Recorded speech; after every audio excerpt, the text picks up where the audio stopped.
안녕하세요. 전 서울에서 사는 29살 여자입니다. 3년 동안 연애하고 결혼을 한 남자가 있어요.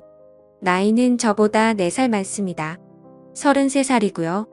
일단 먼저 제가 살아온 환경을 말씀드릴게요. 어렸을 적부터 전 단 한 번도 여유라는 걸 모르고 자라왔어요. 초등학교 때는 물론 그 은한 수학여행도 돈이 없어서 담임 선생님이 직접 대주신 것도 기억이 나고, 그 어렸던 시절 단칸방에서 남들 다 기름 보일러 켜고 연탄 다 사라져갈 무렵 저희 가족은 연탄 한 장으로 하루를 버티곤 했죠.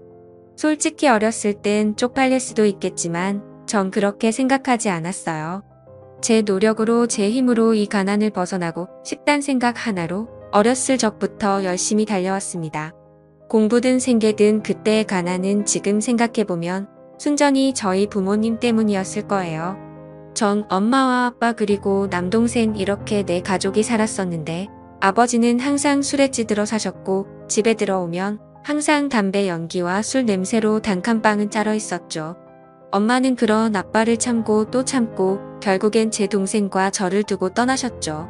그때 엄마는 저희와 같이 떠나자고 제게 말했어요. 어디든 떠나면 지금보다는 나은 생활을 할 수 있다고 말한 게 생생히 기억나요. 제 나이 그때 중학교 1학년 사춘기도 채우기 전이었죠. 그때 전 당장이라도 엄마를 따라 가고 싶었지만 제 속마음은 내가 이렇게 동생이랑 엄마랑 떠나버리면 저 홀로 남겨진 아빠는 어떡하지라는 생각이 먼저 들더라고요. 아버지는 술과 담배에 찌들어 사셨지만 저희에게는 늘 다정하셨어요. 주변에 술 먹고 가족 때리고 협박하고 그런 일은 단 한 차례도 없었죠. 그래서 그런가 어릴 때 전 아빠를 떠날 수 없었죠. 그렇게 가난은 계속됐고 가족의 도움 없이 혼자 독하게 공부했습니다. 지금 생각하면 정말 15도 안 되었던 나이에 어떻게 그렇게 열심히 공부했나 몰라요. 고등학생 때까지 쉬지 않고 앞만 보고 독하게 공부했으니까요. 제가 어렸을 때부터 들었던 소리 중에 제일 듣기 싫었던 말이 있었어요. 제 배경만 보고 친구들과 친척들 저에게 넌 절대 못 되라는 말과 그래도 부모님이잖아 라는 말이에요. 주변에서 늘 제 환경을 보고 무시하는 말언들을 많이들 했죠. 그렇게 고등학교를 졸업하고 서울에 이름 있는 대학에 입학했습니다. 전 자신 있었죠. 장학금 받으면서 학교 다닐 생각이었죠. 처음 들어갈 때 등록금이 문제였지만 방학 때 공장에 들어가면서 하루에 15시간을 일하면서 제 스스로 등록금을 마련했습니다. 제가 이렇게 성인이 되었을 무렵 아빠는 여전히 술과 담배를 끊지 못하신 채 살아가셨는데, 그 와중에 그 단칸방의 능력도 좋으시지 어떻게 또 다른 아줌마가 들어와 있는 겁니다. 그 여자도 참 그런 거지 같은 집구석에 뭘 보고 들어와 있는 건지 전 도저히 이해할 수 없었습니다. 그렇게 저와 제 동생에게 소개를 하는 듯 앞으로 우리 엄마 될 사람이라고 엄마라 부르랍니다. 저희는 거부했죠. 싫다고. 그때였습니다. 제 동생과 처음 심각하게 혼이 났어요. 아빠한테 그 순간 제 마음속 깊이 담겨있던 후회가 터졌나 봐요. 엄마가 떠나자고 했을 때가 생각이 혹 나는 거예요. 그러면서 얼마나 울었는지 전 꿈이 있었습니다. 제 스스로 이 가난을 벗어나고 싶다고 늘 다짐했습니다. 그래서 제 동생도 제가 꼭 이 가난을 벗겨내주고 싶었죠. 그렇게 장학금 받아가며 대학을 졸업하고 바로 대기업에 취직했습니다. 전 누구보다 똑똑하다고 자부했고 공부뿐 아니라 사람 관계, 인성 모든 게 뛰어나다고 주변에서도 또 스스로도 그렇게 생각해왔습니다. 몇몇 그렇게 친하지 않은 친구들은 적어도 독한 여자다, 어릴 때 그렇게 거지처럼 살더니 등 부러움과 시기를 대놓고 보여주더라고요. 그렇게 24살의 어린 나이에 연봉이 6천 정도 됐죠. 해가 지날수록 연봉은 더 오르고 대기업에 다니는 걸 아시는 아버지는 제게 돈을 요구하시더라고요. 집도 이사해야 하지 않겠냐고. 전 말했어요. 여태 제가 이렇게 혼자 노력해서 이 자리까지 왔는데 아빠는 도대체 제가 이렇게 지낸 세월 동안 뭘 하셨단 거죠? 솔직히 예전에 제가 저희한테 그렇게 하지만 않았어도 이렇게 모질게 하진 않았을 거예요. 엄마 없이 자란 저와 제 동생을 스스로를 위로하며 외롭게 자란 저의 남매를 방치한 아빠가 더더욱 미워지더라고요. 그렇게 전 회사 생활을 하며 열심히 돈도 모았습니다. 보통 동료 직장들 보면 입사하자마자 대출 받아서 차 사고 대출 안 받아도 2년 차만 돼도 차는 기본으로 깔고 다니더라고요. 저는 굳이 차가 필요한가 지하철이란 엄청 편한 교통수단이 있는데 굳이 돈도 아깝고 살 이유가 없었습니다. 그 돈 다 저축했습니다. 어려서부터 가난한 게 습관이 됐는지 돈을 벌었으면 쓸 줄 알아야 하는데 그냥 다 아까웠습니다. 제 입으로 들어가는 음식들, 제가 입는 옷들 전부 아꼈죠. 그렇지만 제 하나뿐인 남동생에게 만큼은 뭐든 해주고 싶었어요. 어떻게 보면 여태까지 버틸 수 있었던 건 동생 하나만 바라보고 이 자리에 왔던 거니까요. 그래서 그런가 동생도 졸업하고 잘 자라줘서 지금은 좋은 대학하고 군대 다녀와서 취업 준비 중에 있어요. 군대에 있을 때 매달 50만 원씩 용돈 보내줬는데 제대하고 나서 저한테 1,000만 원을 주더라고요. 누나한테 받은 돈 허투루 쓰지 않고 꼭 필요한 데 쓰고 싶었다고.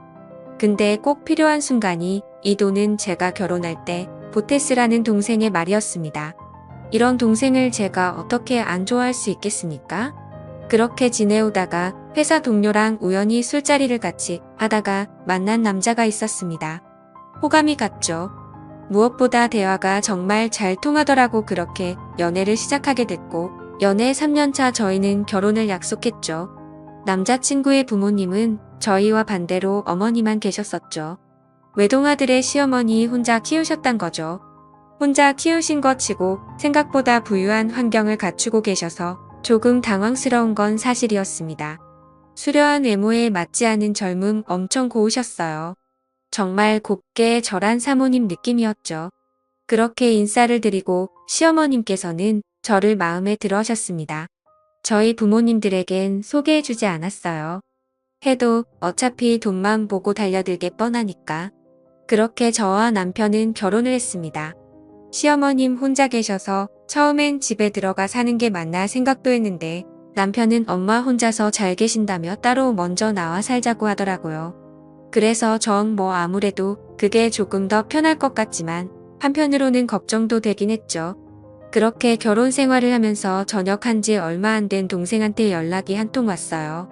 누나 혹시 매형 지금 집에 있어? 라고 물어봤죠. 아니 오늘 회사 사람들이랑 회식 있어서 늦는다고 말했죠. 그러자 동생은 놀라지 말라며 절 진정시키고는 친구들이랑 놀고 있는데 유흥가 근처 업소에서 매형이 다른 여자랑 밖으로 나와 숙박업소로 들어가는 걸 목격했다는 겁니다. 전 당장 집 밖으로 뛰쳐나가 동생이 있는 곳으로 갔죠. 동생은 제 남편이 들어간 모텔 옆에서 지키고 있었고 모텔 주인에게 물어보니 들어간 호수는 말해줄 수 없다며 제가 들어가는 걸 막았죠. 어쩔 수 없이 그곳에서 계속 기다렸어요. 동생은 돌려보냈죠. 제가 알아서 하겠다고 전화는 한이 받지 않았고 동생이 가고 난 뒤에 1시간이 지났을까 딱 봐도 술집 여자처럼 보이는 여자랑 같이 나오는 것이었죠. 저는 바로 달려가서 남편을 후려 갈기고 머리채를 쥐어잡았습니다. 그리고 그 여자가 말리길래 그 여자 머리도 쥐어잡았습니다. 완전 이성을 잃은 상태였죠. 그때였어요. 어디서 멀리 들어봤던 목소리로 지금 뭐하는 짓이야 라는 소리와 함께 소리가 나는 쪽을 쳐다보는 순간 뺨을 맞았습니다. 제 뺨을 때린 사람은 제 시어머니셨습니다. 전 너무 당황스럽고 지금 이 상황은 무엇이지? 벙찌고 있는 순간 제 남편과 같이 모텔에서 나왔던 여자가 제 시어머니에게 사장님 저 여자가 갑자기 나와서 제 머리채를 잡았어요 라고 말했죠. 사장님 대체 이게 다 무슨 일이냐고 말하니까 제 시어머니는 술집 마담이셨던 겁니다. 지금 생각해보니 그 외모와 어울리는 직업이었죠. 홀어머니가 어떤 능력이 있기에 지금 사는 집도 엄청 좋고 궁금하긴 했었는데 너무 충격이었죠. 그래서 시어머님께 말씀드렸어요.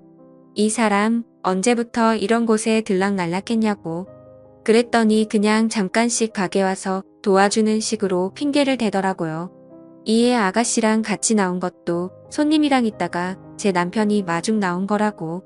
아니 그걸 왜 제 남편이 하고 있고 그걸 또 믿으라는 게 진짜 사람 바로 앞에서 바보 취급하는 것도 아니고 그 불륜녀는 제가 와이프인 거 늦게나마 알았는지 남편이랑 찍소리도 못하고 있더라고요.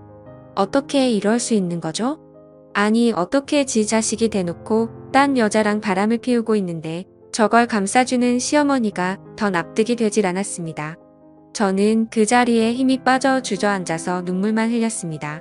그때 제 남동생이 가지 않고 상황을 지켜보다가 남편에게 다시는 내 눈에 띄면 가만 안 둔다고 하고 절 부축하며 집으로 돌아왔습니다. 그날 이후로 이혼 소송을 바로 준비 중에 있습니다. 그나마 아이가 없다는 거에 정말 천운이라 생각해야죠. 앞으로 저에게 사람이란 제 친동생 빼고는 아무도 못 믿을 것 같습니다.